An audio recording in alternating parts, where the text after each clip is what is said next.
미국 크라우드 펀딩에서도 성공했습니다. 킥스타터에서도 100% 넘어갔고 일본에서도 잘 됐습니다. 확률이 높아지나? 아니었습니다. 제가 왜 이런 귀한 시간 이런 말을 하냐면 실제 그랬어요. 실제 실패 확률이 너무 높은 거. 1년 차 올해라고 칠게요. 올해 이제 정보지원사업 선정됐습니다. 됐고 돈 받았어요. 그럼 잘 만드셔야 되겠죠. 근데 중요한 게 그거예요. 올해 하반기 내에 뭐가 나올 수 있을 만한 개발 범위를 정하자는 거죠.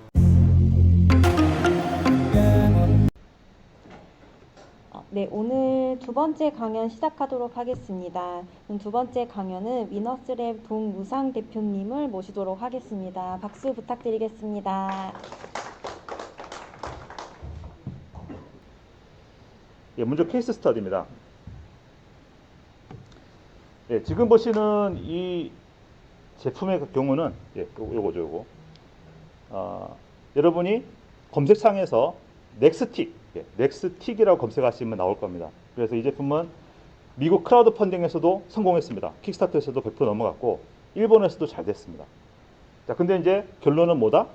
이분이 원래 의도했던 그 시장에는 현재 좋은 반응을 못 얻었습니다. 간단히 말씀드리면 이제 마우스인데요. 이제 마치 슈팅 게임 할 때 쓰는 방아쇠처럼 그런 게 위에 붙어 있는 거예요. 그렇게 이해하시면 됩니다.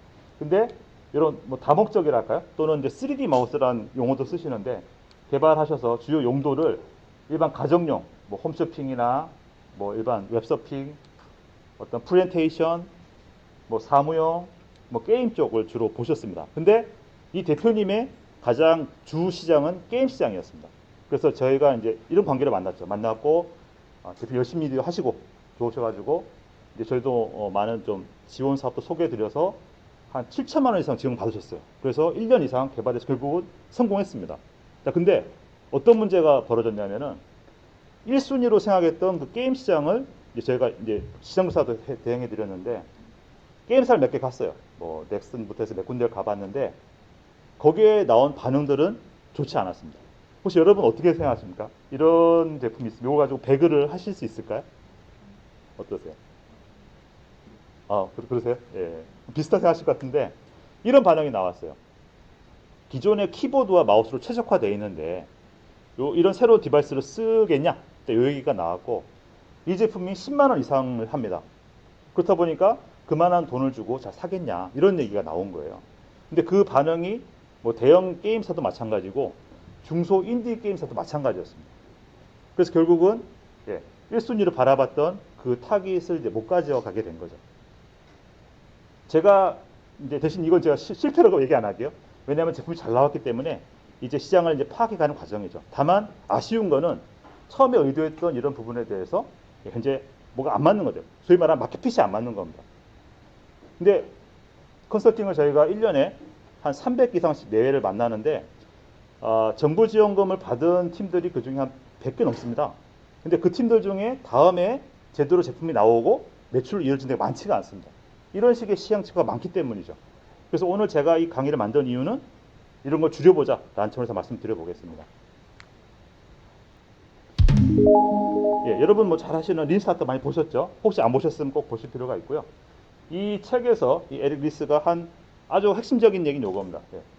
일단 만들어 보고 시장에 던져봐서 측정해보고 그 다음에 뭔가 배웠을 때 이걸 반복한다는 거. 이게 핵심적인 얘기죠. 자, 이제 이렇게 얘기를 하고 있습니다. 수년 동안 수억 원을 써가면서 완성도 높은 서비스를 시장에 출시한다고 해서 확률이 높아지나? 아니었습니다. 제가 왜 이런 귀한 시간 이런 말을 하냐면 실제 그랬어요. 실제 실패 확률이 너무 높은 거예요. 자, 근데 아까도 얘기했지만 외주업체를 만나기 이전에 준비가 안 돼서 그런 게 너무 많았어요. 그렇게 해볼게요. 그 사이 시장은 소비자의 니즈는 변화할 가능성이 높다. 자, 그래서 이 핵심이죠. MVP. 최소 기능 제품이라도 먼저 시장에 내서 반응을 보고 변경에 왔지 않겠느냐. 그렇게 얘기를 했습니다. 자, 그래서 이제 그러면 MVP를 어떻게 이해해야 되냐? 자, 빌드 메저런, 요건 거의 외울만 하죠. 요거 조금 더 깊이 들어가면은 아이디어가 있습니다. 아이디어에 대해서 만들죠.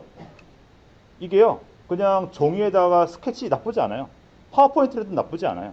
3D 나쁘지 않아요. 어쨌거나 그 만든 걸 가지고 던집니다. 타깃 고객한테.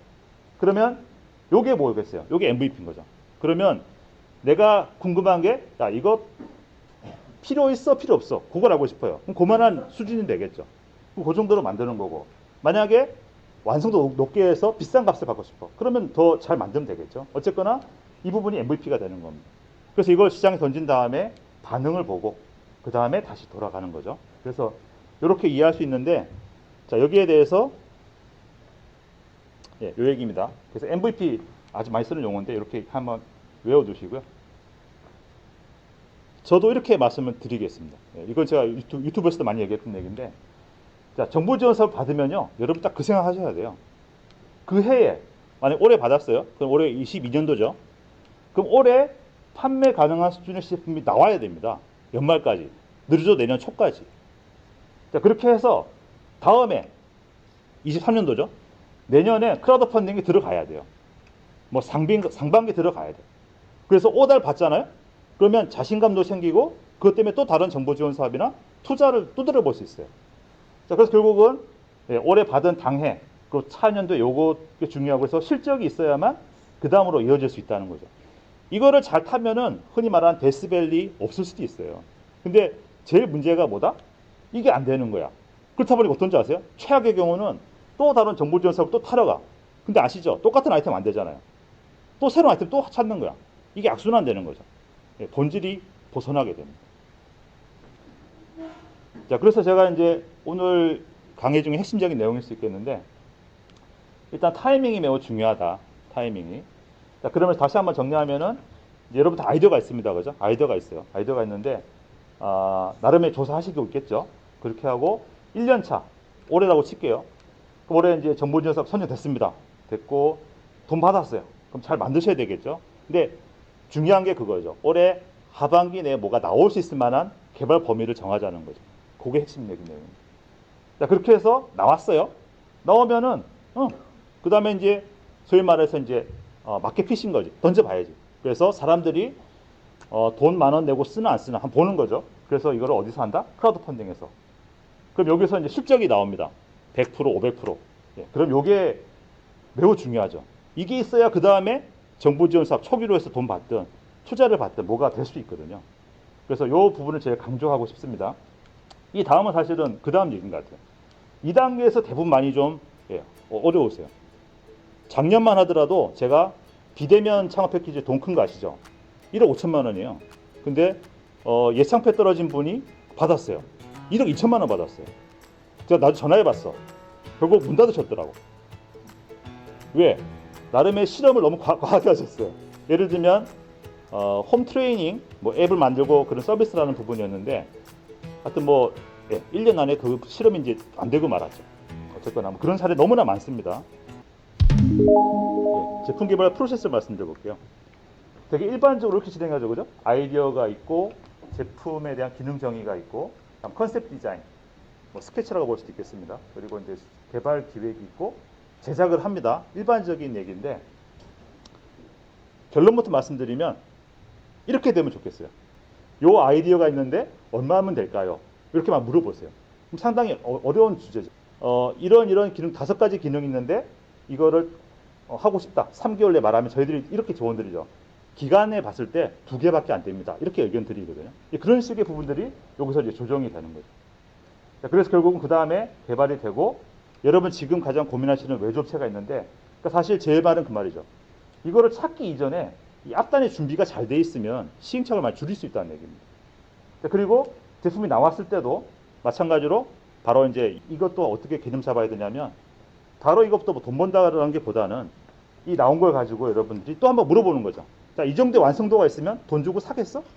이 금액이면 살 것 같아? 이걸 확인하는 과정이 또 여기까지 온다는 거죠. 자, 그러면 이제 시제품은 MVP다라는 거 어떻게 이해될까? 신제품 개발에 1억 쓰기 쉽지 않아요. 그래서 5천 정말 큰 돈이거든요. 그래서 정말 잘 써야 됩니다. 그래서 이 기간 내에 뭔가 만들어내자. 일단 이 생각이 먼저 들어가야 돼요. 두 번째, 뭐 같은 얘기죠. 그래서 대개 이제 지금 그런데 6월달에 협약 돈 받지 않습니까? 그럼 대개 이제 외주사를 찾을 거잖아요. 쉽게 못 찾아요 또. 그래서 앱 개발이 됐든 하드웨어가 됐든 한 1, 2개월 걸릴 겁니다. 근데 사실은 1, 2개월이 걸려도 발품 팔아서 좋은데 만나는 게 맞죠. 만나가지고 대개 기간이 한 3, 4개월 주어질 거예요. 왜냐하면 이게 길어질수록 아시죠? 돈이 높아져요. 그러니까 되게 여러분들이 아마 2, 3천만 원 잡으실 거예요. 3, 4천만 원. 그러면은 이 기간 내에 끝낼 수밖에 없습니다. 그러면 결국은 이 기간 내에 가능한 게 어디까지인지를 전문가와 상의하시는 게 맞다는 거죠. 자, 마지막으로 이 부분이 또 가장 중요한 것 중에 하나인데, 제가 이제 코칭 하다 보면은 이거 많이 느껴요. 뭐 약간 저도 그런 성향이 있지만 내가 만들고 싶은 거 만들 수 있는 거잖아요. 이건 뭐 맞고 틀리가 문제는 아닌 것 같아요. 근데 성공 확률이라는 면에서 보면은 아무래도 고객이 필요로 하는 걸 만드는 사람이 돈을 더 잘 벌더라고요. 그런 면에서 여러분이 냉정하게 타고 들어가야죠. 내가 아트하는 사람이 아닌 이상 어떻게 돼요? 내가 예술가가 아니잖아요. 그 이상 고객에 맞춰야 되겠죠. 그러면은 진짜 고객이 원하는 게 뭔가 파악해야 되겠죠. 그래서 시장 조사나 리서치를 통해서 이걸 확정해야 됩니다. 그래서 이런 과정들을 거치면 MVP 만들 수 있죠.